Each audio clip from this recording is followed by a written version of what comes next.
Hi friends, কেমন আছো সবাই? এই তো সকাল সকাল গাছের ফুল দেখে নিচ্ছি আর একটু গাছে জল দিয়ে দিচ্ছি। ওইভাবে আসলে গাছের টেক কেয়ার করতে পারি না, সময় পাই না, তারপরেও ওই যা পারি। তো এই যে বাচ্চারা খেলা করছে, ভাবলাম আপনাদেরকে একটু দেখাই। আসলে এই সময়টা অনেক নিশ্চিন্তের একটা জীবন, খেলাধুলা করা, এই তো খাওয়া দাওয়া, যেমন খুশি তেমন চলো। তো ওদের এটা দেখে নিজের ছোটোবেলার কথা খুব মনে হচ্ছিল। আর সব বাচ্চাই এত কিউট। তো এই তো স্কুল থেকে বের হওয়ার পর দেখি বৃষ্টি, যাক বরমশাই ছাতাটা দিয়ে গেছে। আমি ছাতা নিয়ে আসতে ভুলে গেছিলাম, পরেও অফিসে যাওয়ার সময় দিয়ে গেছে। তো এই যে রাস্তায় বের হয়ে একটু বৃষ্টির আনন্দ নিচ্ছি, কিন্তু আসলে এই বৃষ্টিটা অনেক জায়গায় অনেক ক্ষতি করছে। আর এখন এই যে আমার আরেকটা নতুন স্টুডেন্ট, তা আপনাদের সাথে শেয়ার করলাম, ও আমার বাসাতেই আসে। তো যাই হোক, এখন রাত্রেবেলা রান্নাবাড়ি করব।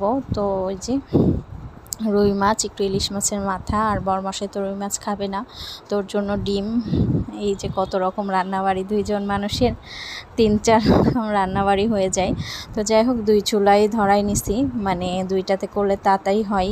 ওই তো সব কিছু করতে করতে তো এমনি 8টা বেজে যায়।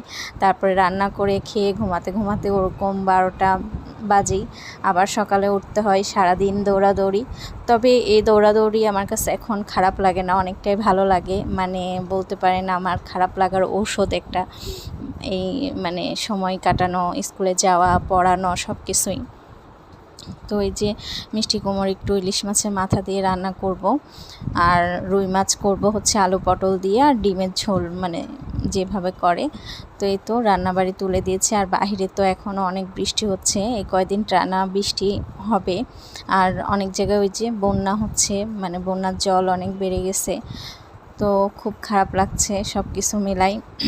তারপরও তো রান্না খাওয়া করাই লাগবে, নিত্যদিনের কাজ না করলে কি হবে। তো এই যে ওর জন্য ডিমটা ভেজেই ডিমের ঝোল করব, বরমশাই একটু ভাজা ডিমের ঝোলই বেশি পছন্দ করে। আর দেখেন বাহিরে কি বৃষ্টি, তো ভাবলাম আপনাদেরকেও একটু দেখাই বাহিরের দিকটা। আসলে আমরা এখন যেদিকে থাকি এদিকে অবশ্য অনেক বৃষ্টি হলেও জল আটকায় না। তো এই যে রান্না করতে করতে আমার যা কাজ, চুলা মোছা, একটু তেল পড়লেই মুছি। তো এই করতে যে কত হাত পুরাই তার ঠিক নাই। তো এখন এর মধ্যে মিষ্টি কুমড়োর মধ্যে একটু জল দিয়ে দিব, আর এর মধ্যে বেশি কিছু না, একটু জিরার গুঁড়া দিয়েছি। আর এই যে এখন মাছও ভাজা হয়ে গেছে, আলু পটলটা ভেজে সিম্পলি যেভাবে রান্না করে, আদা জিরা বাটা দিয়ে, ঝালের গুঁড়া দিয়ে, ওভাবেই রান্না করব। তো এই যে রান্নাবাড়ি চলছে, আর ওইদিকে বরমশাই চলে আসছে। ও আসার পর একটু ওর গিটার নিয়ে বসে, এখন একটা ভালোই সঙ্গী পাইছে। আগে তো এসে ফোন টোন বেশি দেখতো। তো এখন এই যে ইলিশ মাছ দিয়ে দিলাম মিষ্টি কুমড়োর মধ্যে, এটা একটু গা মাখাই করব। আবার অনেকে এর মধ্যে একটু ময়দা বা চালের গুঁড়া দেয় গায়ে গায়ে হওয়ার জন্য, তো আমি ওইভাবে দিই না, মাদেরকে দেখতাম দিতে। তো এই যে মাছের ঝোলের কষানো হয়ে গেছে, এখন ঝোল দিয়ে দিব। আর 2টা মাছ ভাজা রাখছি, ভাজা মাছ খেতে তো অনেক মজা লাগে। আর বরের জন্য এই যে ডিম ভেজে নিচ্ছি, একসাথে 2টা ভাজলেই সুবিধা, আলাদা আলাদা ভাজার থেকে। আপনারা কি এইভাবে ডিমের ঝোল খান? কেমন লাগে বলবেন কমেন্টে। তো এই যে এখন একটু পেঁয়াজ দিয়ে এর মধ্যে আলু দিব, ছোট ছোট করে কেটে রাখছি, আর আদা জিরা বাটা, ওই সব মশলা যা যা দেয় কষানো।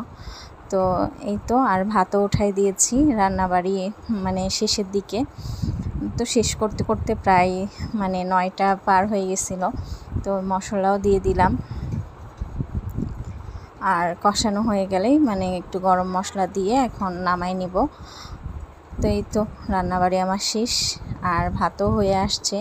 তো ভাতটাও উপর করে ফেলবো। তো বিয়ের আগের একটা ঘটনা বলি, এরকম ভাত বিয়ের আগে বলছি কেন, বিয়ের পরেই ভাত উপর করতে যেয়ে আমার নখে মার পড়ে গেছিলো।